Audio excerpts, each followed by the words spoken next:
Akatolu bwama yagala kusamira mwe katolu bwama mwetamanyi katolu bwama ye yali omumyuka wa mama Fina actually no yali omumyuka wa Benny Gure yafa kusamira osegera lwakwanga empewo zamugana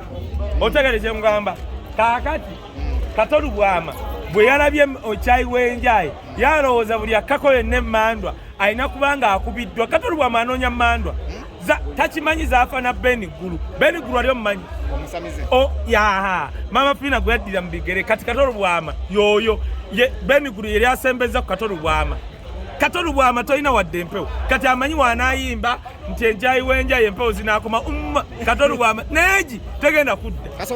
tasobola kufuna wadde empewo n'emu katolu bwama olwo oluyimba lwayimba ayagala mpewo kujja mu kkaka eza Buganda zamugaana ziri wa mama Fina bulijjo yefula kulisezinga music agaba kenzo bazembu byennyimba ate nero yazze kati tolaba oyimba otyo oluyimba nga ne Fresh Daddy akuyimba akusinga njagala tukwate Fresh Daddy addemu oluyimba lw'enjayi olabe katolu bwama agenda kwekweka enewe bonna basiru Fresh Daddy n'oli katolu bwama bonna basiru mu kuyimba naye enewe kati artistiko katolu bwama n'obanga ng'akirago batuga Luluwa n'omwana nganga what is that daddy please nenzijako chayiwenja nagattamu noonya producer yaproducinze oluyimba lwa katolu bwama ngenda mukuba embooka 5 ku lubuto odidde tugumikiriza ekigambo ka enjayo kiyimbye bubi ate noleeta wambolombo omuntu olaba oyimba wambolo no flatingira mu wambolo kakati ko tukudde musi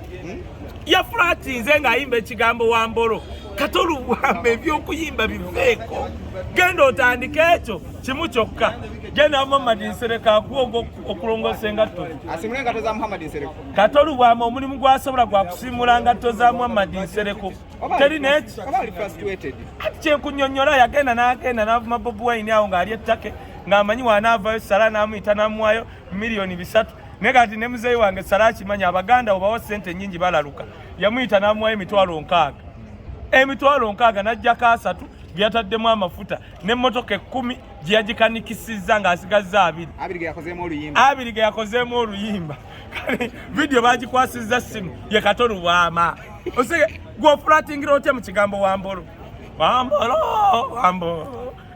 ate yenaawe ayambadde nga bakalamojja be bamu ku babbye kati bali babbye amabaati g'ekalamojja katolu bwama yabbyeyo ngoye namuggu ekalamojja katolu era ng'anaasigala ng'omwavu sipiika atutte amabaati 50 g'obbyeyo olugoye n'anagundira muti naye naye Abaganda babakiba katolu bwama ne Kasaija n'akusinga Kasaija eyagala bannanga I didn't know how the shit's got to my compound nenga Kasaija alina omukuumi ku gate ekyomu kuba Minister of Finance alina barracks nambe uwe naye amabaati gajja ne gakonkona ne gagamba owa polisi ku mulyango nti tuze kulaba Kasaija ne geteeka mu compound gogokka nga Kasaija tategedde katolu bwama ekalamojja yabbayo muggo na lugoye lw'abakalamojja nakofiira ng'era Omuganda anaapanga mwavu katolu bwama oswaza Abaganda kasataddemu ekirowoozi kyekyo katolu bwama simanyi kyeyayimbi tafulaatinga tayimba tayogera simanyi kituufu kyeyakoze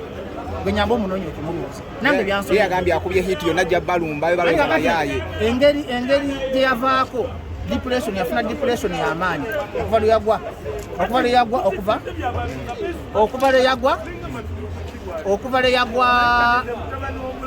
le yagwa mubaka ba parliament baka ya distractinga okuva le yagwa mubaka wa parliament yafuna ekirwadde obwongo bwe bwa distortinga kati asobola n'ogenda n'atula mu ttaka n'alowooza nti akola kirungi kati omulaba yenga ddagala gganda n'ayambala ebintu by'abakolomojjo gwe n'oyita ku musajja n'olowooza nti ategeeza kubanga bakiyita depression obwongo bwa katolu bwama bwayonooneka sitakyali kyekimu okuva lyavamu kyova olaba ye buli lwalaba Bobi Wine kati natambulako naye ntugenda eggulu n'avuma abalugwala muvaamu muogulu namugamba musajja bakulonda lubayoyongesa beggulu okitegeera nti ye ekimuli mu muto yagenda mu bulamu n'avaayo kiri alinga eyafa kakitwandi katolu bwama obwongo bwe bwafa bonsa atambula kiwuduwudu tezo obwongo bwako na musajja watu yawunga era temumunyiigira bannayuganda Katonda batakuvuma n'onyiiga takuba n'onyiiga takola ekibi takutomera n'emmotoka ye n'onyiiga kubanga is clinically dead oluzungu lutuufu he died nemulaba kiwuduwudu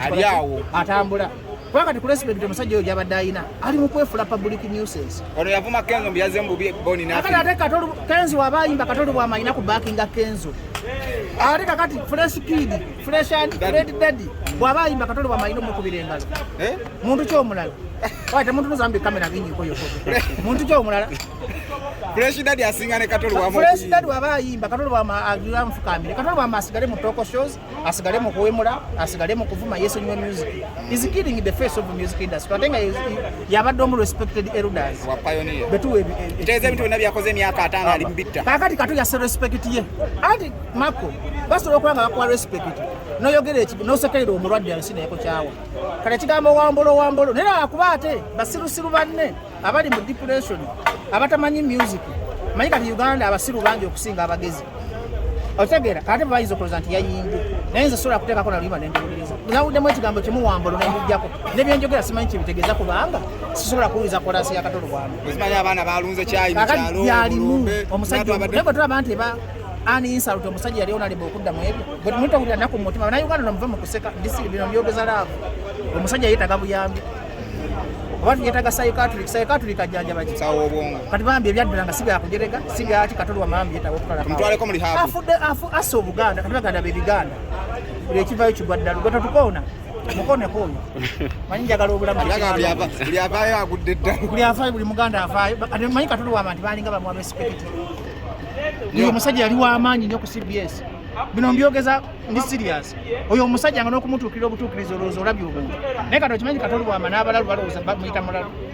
omanye okutuuka mu level ng'omusajja yali akasasira nga bamulalu olaba omulalu wakulabira nti oli mulalu otegera bino nombyogeza with a lot of love mpulira obulumi ku mutima kubanga siri tribalistic naye bwe lwendaba omuganda ng'akola ekintu ekyobusiru ate nga tuli basiru already ng'avumaganya eggwanga lyange mpulira bubi bebasajja abantu badde mu Bwakabaka saawa zino Kabaka bagenda kukola marathon era nkubiriza Mmengo bisagala obitememu temugeza ne mukola marathon nga temutubulidde Kabaka waali mayiga vaayo n'ebbaluwa entongo